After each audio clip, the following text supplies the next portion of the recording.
Welcome to S99 TV news. Assigned భూములు అమ్మితే LRS వసూలు చేస్తే సింగరేణి భూములను రెగ్యులైజ్ చేస్తే ఆదాయం వస్తుంది కదా. తెలంగాణ ప్రభుత్వం ఎందుకు ఆలోచన చేయడం లేదు? మా దగ్గర అధ్యక్ష పాల్వంచ కొత్తగూడెంలో రెవెన్యూ ఇట్లాగే POB కింద పడిపోయింది. మేము చాలా బతుకున్న పాత రాజశేఖర రెడ్డి గారు ఉన్నప్పటి నుంచి జరుగుతుంది. 76 జీవో అని ఉంటుంది మా కొత్తగూడెం. అంటే సింగరేణి మొత్తానికి కూడా తెలుసు, సింగరేణి MLAs ఉంటే తెలుసు.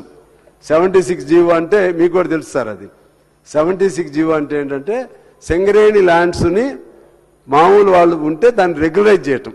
అది తప్పే ఉందండి రాజశేఖర రెడ్డి గారి కాలం నుంచి. అది ఎందుకు చేయరు? ఇప్పుడు డబ్బులు వస్తాయి కదా మీకు, అది డబ్బులు వస్తాయి. అసైన్మెంట్ భూమిని తీసుకుంటే డబ్బులు వస్తాయి, LRS చేస్తే డబ్బులు వస్తాయి, అనేక ఉన్నాయి కదా డబ్బులు వచ్చేది. అసలు దాని జోలికి ఎందుకు వెళ్ళట్లేదు నాకు అర్థం కావట్లేదు. అట్లే POB కింద మా పాల్వంచ సగం అంతా పాల్వంచ దాని కింద ఉంది. ఎంత డబ్బులు వస్తాయో తెలుసండి మీకు ఆదాయం. దాని జోలికి ఇది నేను ఉదాహరణ చెప్తున్నాను. రాష్ట్రం అంతా కూడా ఈ విధంగా ఉంది.